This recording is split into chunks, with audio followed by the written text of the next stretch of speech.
લગ્ન પ્રસંગમાં જેવા રસોઈયા ચણા બનાવે એવા સેમ ટુ સેમ ચણા અગર તમે ઘરે બનાવવા માંગતા હો તો આ રેસીપીને જરૂરથી ફોલો કરજો. સેમ ટેસ્ટ અને સેમ સ્વાદ તમને તમારા ઘરના ચણામાં પણ જરૂર આવશે. આ રેસીપી બહુ ઝટપટ પણ બની જાય છે અને આપણો ટાઈમ પણ બચી જાય છે. આમાં નાઈ તો મેં કોઈ ડુંગળીનો કે નાઈ કોઈ લસણનો ઉપયોગ કર્યો છે અને નાઈ કોઈ રીતે મેં આમાં કોઈ લોટનો ઉપયોગ કર્યો છે. તો ચલો જઈએ આપણે રેસીપી તરફ. સૌપ્રથમ આપણે કાળા ચણા લેવાના છે. ઘરની કોઈ બી વાટકીનું તમે માપ લઈ લો અને હવે મેં અહીંયા 1.5 કપ જેટલું ચણા લીધા છે. મેં અહીંયા દેશી ચણા લીધા છે. હવે આપણે એને 7 થી 8 કલાક માટે પલાળી દેવાના છે. જો તમને અગર વહેલા બનાવવાના હોય તો ગરમ પાણીમાં પલાળજો અને 2 કલાક માટે, તો તમારા ચણા આસાનીથી ફૂલી જશે. કંઈક આવી રીતે આને મેં આખી રાત માટે પલાળી દીધા હતા અને જો કેટલા સરસ ફૂલીને રેડી થઈ ગયા છે. હવે આપણે એને કુકરમાં ટ્રાન્સફર કરી દઈશું. હવે મેં આ ચણામાંથી બધું પાણી કાઢી લીધું છે અને કોરા કરીને ચણાને મેં આ કુકરમાં લઈ લીધું છે. જે વાટકીનું માપ આપણે લીધું હતું એ જ વાટકીથી હવે આપણે આમાં પાણી એડ કરીશું. 1.5 વાટકી ચણા હતા એટલે અહીંયા મેં 3 વાટકી જેટલું પાણી લીધું છે. 3 વાટકીથી ઓછું પાણી આપણે આમાં નથી એડ કરવાનું. હવે આપણે આમાં બધા મસાલા એડ કરીશું. મોટી એલાયચી, નાની એલાયચી, લવિંગ, કાળા મરી અને તજ અને તમાલપત્ર. હવે આપણે એને 4 સીટી સુધી થવા દેવાનું છે અને કુકર જ્યાં સુધી ઠંડુ ના થાય ત્યાં સુધી આપણે એને ખોલવાનું નથી. જાતે ઠંડુ થઈ જાય પછી જ આપણે કુકરને ખોલવાનું છે. અને જો કેટલા સરસ ચણા બફાઈ ગયા છે અને એની અંદર જે આપણે મસાલાને એડ કર્યું છે એનું પણ કંઈક સરસ જ ફ્લેવર આવ્યું છે. તમે જ્યારે આવી રીતે ચણા બાફશો તો તમને ખબર પડી જશે કે કેટલી સરસ આમાં સ્મેલ આવે છે. હવે જે આપણે મસાલાને નાખ્યા હતા એ બધા મસાલાને હવે આપણે આમાં કાઢી લઈશું. આપણે બધા મસાલાને અલગ કાઢી લઈશું અને એને આપણે અલગથી ક્રશ કરીને પછી એ ગ્રેવીમાં એડ કરીશું. બસ આવી જ રીતે આપણે બધા મસાલાને કાઢી લેવાનું છે અને એક સાઈડમાં આપણે જે ચણા છે એને મૂકી દઈશું અને હવે આપણે એમાં વઘાર જે આપણે કરવાનો છે એનો મસાલો રેડી કરીશું. મેં અહીંયા થોડું કોથમીર લીધું છે, એ બી ડાળખીઓ સાથે, 2 ટામેટાં અને 2 લીલા મરચાં. બાફતી ફેરી જે આપણે મસાલા નાખ્યા હતા એ બધાને આપણે મિક્સર જારમાં લઈ લઈશું. મરચાં લઈ લઈશું અને ટામેટાં લઈ લઈશું. હવે બધા મસાલાને પણ હવે આપણે આમાં એડ કરવાનું છે. કોથમીર આપણે સૌથી લાસ્ટમાં નાખીશું જેથી એની અંદર બહુ સરસ ટેસ્ટ આવે. હવે આપણે આમાં સ્વાદ મુજબ મીઠું અને 2 ચમચી જેટલું આપણે અહીંયા લાલ મરચ પાવડર લઈશું. 2 ચમચી જેટલું આપણે આમાં ધનિયા પાવડર એડ કરવાનું છે અને 1/4 ચમચી જેટલું આપણે આમાં હલ્દી પાવડર એડ કરીશું. હલ્દી પાવડર આપણે બહુ એડ નહીં કરીએ અને 1 ચમચો જેટલો આપણે આમાં કાળા ચણા એડ કરીશું જેથી જે ગ્રેવી છે એ એકદમ સરસ ઘટ થશે. આમાં કોઈ બી લોટનો ઉપયોગ આપણે નહીં કરીએ અને હવે કોથમીરને એમાં એડ કરીને સરસ રીતે આપણે એને વાટી લઈશું.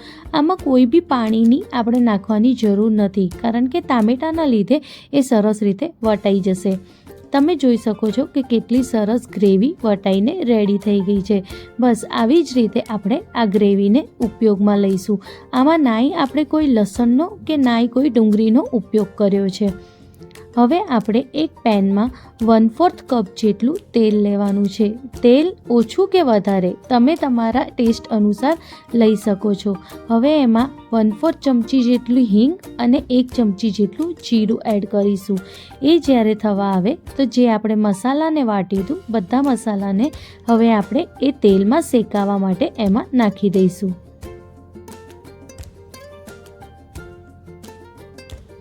અને મસાલાને આપણે શેકી લેવાનું છે જેથી એની અંદર જે કાચુંપણું છે એ નીકળી જાય અને એક બહુ જ મસ્ત ફ્લેવર એમાં આવે.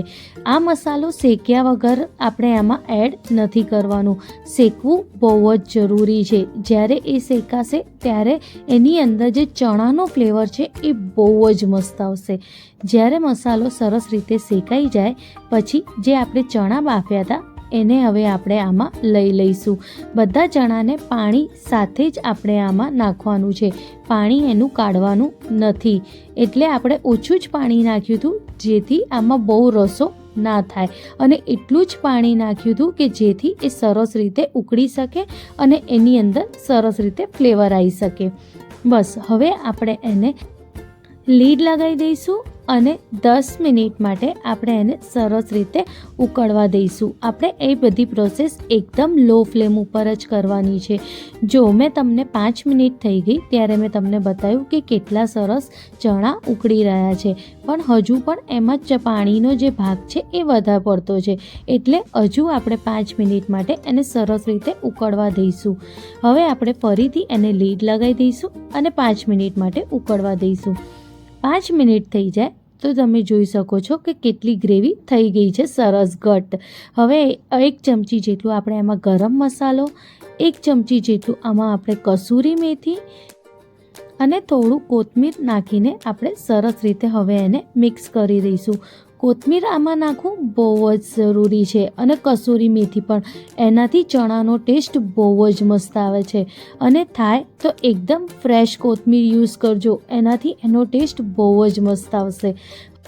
આમાં મેં નાઈ તો કોઈ લસણનો ઉપયોગ કર્યો છે કે નાઈ કોઈ ડુંગળીનો, એટલે તમે લસણ કે ડુંગળી ના ખાતા હો તો આ રેસીપી એકવાર તમે જરૂરથી ટ્રાય કરજો અને તમને ગમે તો તમારા દોસ્તો સાથે પણ જરૂરથી શેર કરજો.